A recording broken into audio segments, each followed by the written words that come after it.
News 7 media में आपका इस्तकबाल है। मैं हूं आपका मेज़बान Syed Farooq Ahmed. AIMIM chief barrister Asaduddin Owaisi ने आज एक हैदराबाद में प्रेस मीटिंग के दौरान बताया कि हम तमिलनाडु में अपने 3 उम्मीदवार को ठहराएंगे। यहां पर हमने अलायंस किया है AMMK से और हम अपने उम्मीदवार को यहां से उतारेंगे। तो चलिए एक स्पेशल रिपोर्ट के साथ। सर, सबसे पहले आपका अलायंस किसके साथ हुआ है और आपके कितने उम्मीदवार हैं और कहाँ से उतर रहे हैं सर? जनाब दिनाकरन साहब की जो पार्टी है AMMK से अलायंस हुआ है और तमिलनाडु के इस असेंबली के इलेक्शन में MIM पार्टी इस अलायंस में 3 सीट पर उनके साथ लड़ेगी। एक वानियमबाड़ी, एक कृष्णागिरी और एक शंकरापुरम। और साथ ही साथ हम इस अलायंस का हिस्सा हैं। हम लोग जॉइंटली इलेक्शन कैंपेन करेंगे और हमारी 12 तारीख को चेन्नई में YMCA ग्राउंड्स पर शाम में एक पब्लिक मीटिंग भी होगी।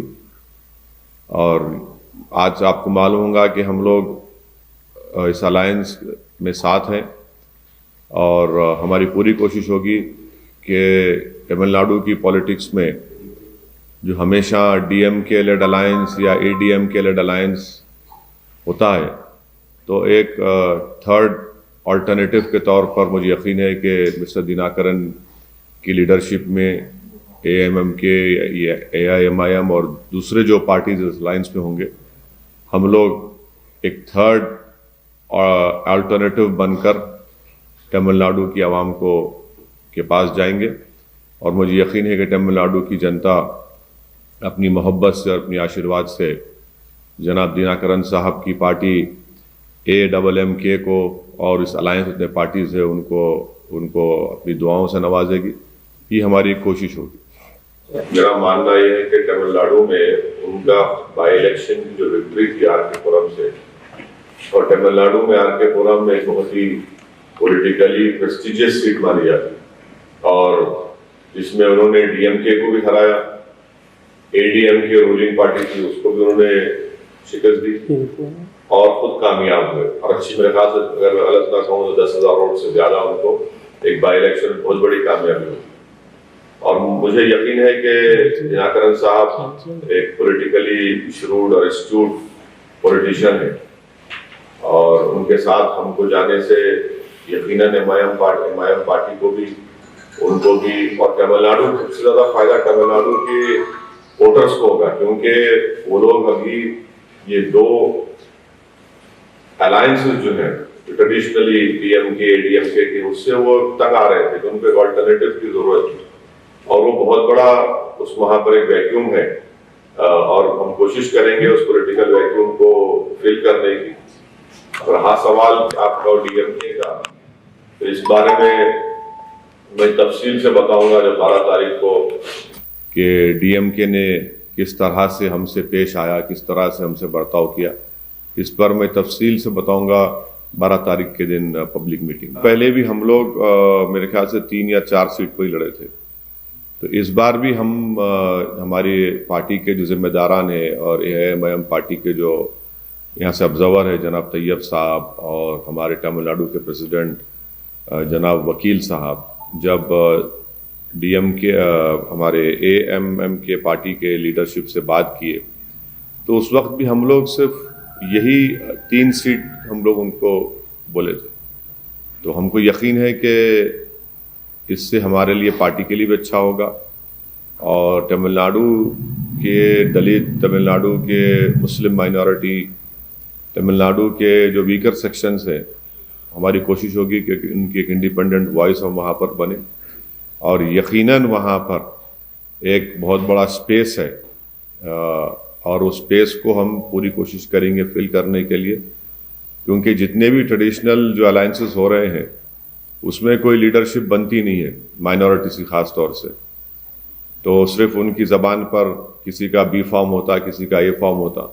हमारी कोशिश होगी कि एक वायबल तरीके से हम लोग वहाँ पर इस वैक्यूम को फिल कर सकें। बिल्कुल सही है कि भारत की पॉलिटिक्स में बड़ी अनफॉर्चुनेट बात है कि हर कोई ये समझता है कि AIMIM एक अनटचेबल पार्टी है। एआईएमआईएम से अगर अलायंस छोड़ी अगर बातचीत भी करेंगे तो हमारा मेजॉरिटी कम्युनिटी का वोट हमसे भाग जाएगा। और ये ज़्यादातर जो अपने आप को जो पार्टीज जो सेकुलर कहती हैं उनको लगता है। दूसरा ये है कि उनको एक फीलिंग ऑफ इनसिक्योरिटी है कि स्पेशली मुस्लिम माइनॉरिटी का जो यूथ है वो काफ़ी एमआईएम से जुड़ा हुआ है, क्योंकि उसके होप्स एस्पिरेशंस उसमें एक चर्निंग है।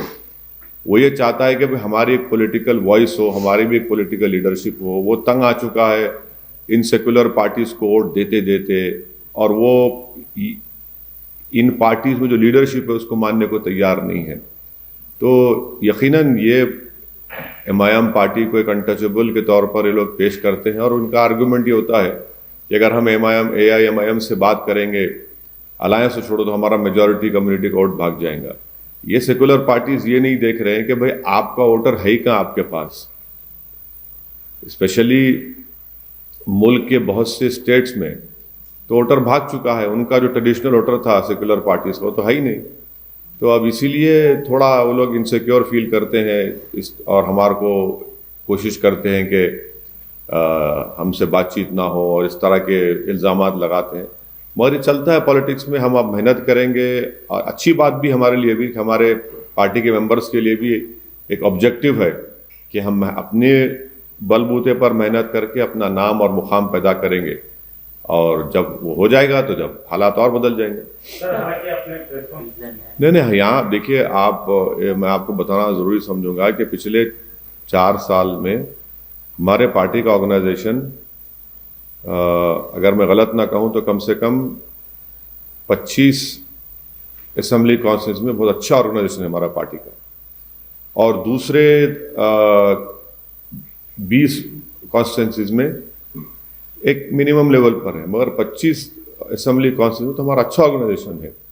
और उसके बाद हम लोग जब डिस्कशन हुआ दिनाकरन साहब की पार्टी से और हमारे पार्टी में, तो हम लोग बोले ठीक है, हम 3 सीट्स पर हम लड़ेंगे, और जहाँ जहाँ हमारी स्ट्रेंथ है, जहाँ जहाँ हमारा ऑर्गेनाइजेशन है, जहाँ जहाँ हम कोशिश कर सकते हैं, वहाँ पर दिनाकरन साहब की पार्टी के अलायंस, उनकी पार्टी कैंडिडेट, अलायंस के कैंडिडेट्स को हम लोग कामयाब करने की कोशिश करें। How many seats this alliance will contest, sir? You have finalized or looking for? No, we have. आप तो अपील करते रहे कि नहीं होना चाहिए। हाँ बिल्कुल, क्यों नहीं करेंगे भाई, हमेशा अपील करें, हमेशा अपील करें कि अमन रहना, पीस रहना। हम तो तेलंगाना गवर्नमेंट को मैं पहले ही बोल चुका हूँ, तेलंगाना गवर्नमेंट के लीडरशिप को बोल चुका हूँ कि old Nizamabad district, old Adilabad district में पूरी तवज्जो लेने की ज़रूरत है वहाँ पर। कि ऑलरेडी मैं ऑन रिकॉर्ड बोल चुका हूँ सबको, कहीं पर भी ब्रीच ऑफ पीस नहीं होना चाहिए, कहीं पर भी वायलेंस नहीं होना चाहिए। ये अच्छा नहीं है। तेलंगाना, ये भैंसा के रिसेंट 2 इंसिडेंट्स को छोड़कर ओवरऑल तेलंगाना बड़ा पीसफुल रहा है, बावजूद इसके कि कम्युनल और फैशिस्ट फोर्सेस जो है वो प्रोवोकेशन करते रहते हैं, मगर ओवरऑल पीस रहा है। तो पीस को और स्ट्रेंथन करने की ज़रूरत है, और यकीनन मैं उम्मीद करता हूँ कि भैंसा हो या तेलंगाना हो, वहाँ पर अमन रहेगा। और उस पर क्या बोलेंगे आप बोल रहे ब्लैकमेलिंग नहीं करना, फिर आप बीफ के ऊपर कानून क्यों बनाए? ये क्या बात है भाई? मैं क्या खाना खाऊंगा, आपको उसकी फिक्र क्यों है? करीब पूरी खुरेश कम्युनिटी जो है, जिनका प्रोफेशन ही खुद ये है, उनको बर्बाद कर दिया पूरे कर्नाटका में। और आपके एमएलएस की जब बात आ रही है तो आप बोल रहे हैं, क्या बोल रहे हैं? ब्लैकमेलिंग का कानून बनाएंगे। फिर मैं जो खाना चाह रहा हूं, ठीक है, काउ स्लॉटर एक्ट है, मानते हो, लॉ है, मगर ये दूसरा जो उस पर क्यों बंद कर दिया? पूरी इंडस्ट्री बर्बाद कर दिए। दलित, गरीब जो मुसलमान हैं, जो गरीब लोग हैं, पूरा प्रोफेशन है उनका। अपनी जहां बात आ रही, अपनी चमड़ी को बचाने की बात आ रही, तो ब्लैकमेलिंग हो जाता है। आपकी कलरफुल लाइफ पब्लिक में आ रही तो आप परेशान हो जा रहे हैं। आप कलरफुल क्यों लीड करते हैं भाई? ब्लैक एंड व्हाइट लीड करिए ना। मगर अपनी आपकी इंटेग्रिटी, आपकी अनपॉपुलैरिटी को आप बचाने के लिए लॉ बना रहे, मगर वो जो गरीब जो भूखा मर रहा है आपके लॉ से कर्नाटका में, उसकी कोई फिक्र नहीं है इनको। तो इससे मालूम हो रहा है कि कितना ये लोग लॉ बनाते सिर्फ अपने सेल्फ सेंटर्ड आइडियोलॉजीज के ऊपर, अपने आप को प्रोटेक्ट करने के लिए, अपने इमेज को प्रोटेक्ट करने के लिए। वो सीडी कौन निकाले क्या निकाले मेरे को नहीं मालूम, वो तो बीजेपी खुद अपने पार्टी में एक बना लेना सेल, और फिर उनके ही क्या 6-7 एमएलए कोर्ट को चले गए कि मीडिया रिपोर्ट नहीं करना। अब मीडिया भी तो कुछ बोलना ना। हाउ कैन मीडिया टॉलरेट कर रहे हैं आप ऐसा? आप लोग कुछ बोल रहे ही नहीं, आप लोग तो खुश है, चलो हमारे को रोक दे रहे। अरे भाई आपका काम तो रिपोर्टिंग करना है ना। प्राइसिंग है तो जो क्रूड ऑयल का रेटिंग नंबर 1 पॉइंट ये है कि नरेंद्र मोदी सरकार जो है वो 2 व्हीलर चलाने वालों की दुश्मन है। नरेंद्र मोदी की सरकार जो लॉरी चलाते ट्रक ड्राइवर्स उनकी दुश्मन है। नरेंद्र मोदी की सरकार जो बच्चे ड्राइवरिंग करते टैक्सी कैब चलाते उनकी दुश्मन है। नरेंद्र मोदी की सरकार जो किसान ट्रैक्टर में डीजल डालता उसकी दुश्मन है। ये प्राइस हाइक से ये तमाम सेक्टर जिसको मैं अभी तो खाली बताया हूं बहुत है, ये सब लोग परेशान हो गए। आप हैदराबाद में हो या तेलंगाना हो, ये पूरे ड्राइवर्स की नौकरी चले गई, 2 व्हीलर्स। और मोदी सरकार को जानना चाहिए कि 2 व्हीलर वाले ही वोट डालते जाके पोलिंग बूथ पे, बड़ी गाड़ियों में बैठने वाले वोट नहीं डालते। वोट किसी भी पार्टी का कार्यकर्ता होता वो मोटरसाइकिल पे निकल के जाके वोट डालता, लोगों को दलवाता। ऑटो है, ऑटो वाले परेशान है। ये गरीब भारत की जमहूरियत माने इलेक्शन अगर कामयाब होता है तो ये गरीबों की वजह से, ये जो वोटिंग क्लास जिसको गरीब बोलते हैं, अब वो लोग खुद परेशान है।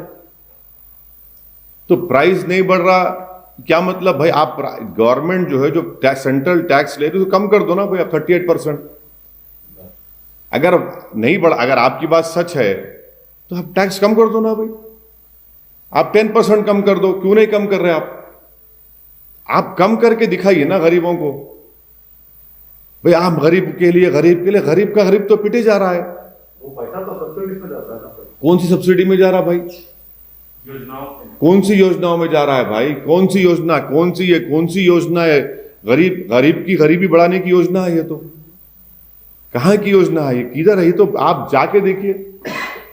आप लोगों को चाहिए कि पूरे कैमरास लेकर हैदराबाद के पेट्रोल पंप्स पर ठहर जाइए और जो पेट्रोल डला रहा उसको बोलिए भाई साहब क्या आपकी राय है, देखिए आपको क्या बोलता है वो।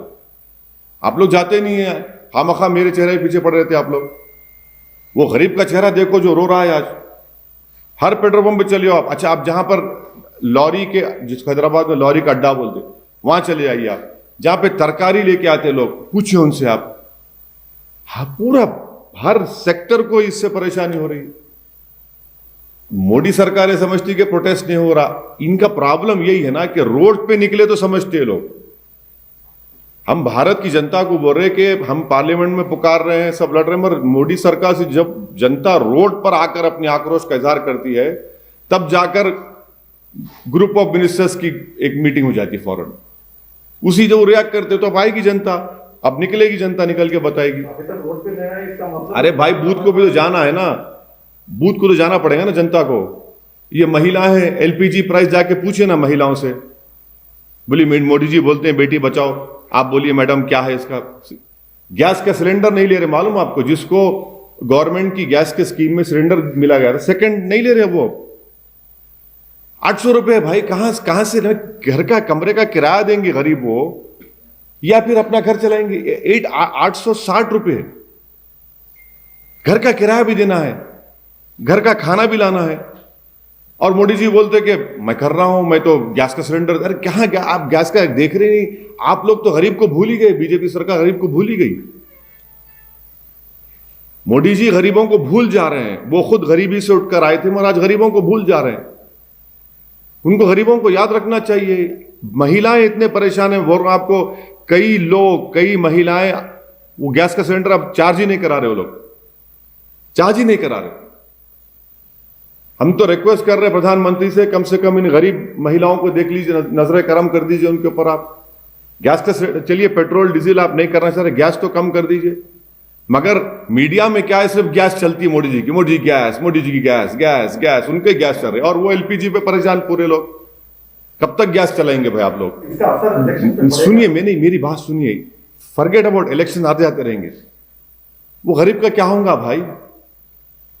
आपको अंदाजा भी है कि जो ऑटो ड्राइवर, जो टैक्सी ड्राइवर, जो ट्रांसपोर्टेशन में और ये 3 व्हीलर्स, उनको जो पेट्रोल डीजल जलाकर अपना काम करना पड़ता है, उन पर क्या गुजर रहे? उसको इलेक्शन से मतलब ही नहीं है, उसको अपनी गरीबी से मतलब है। इलेक्शन आते जाते रहेंगे ना, उसका गम और गुस्सा कौन देखेगा बताइए आप?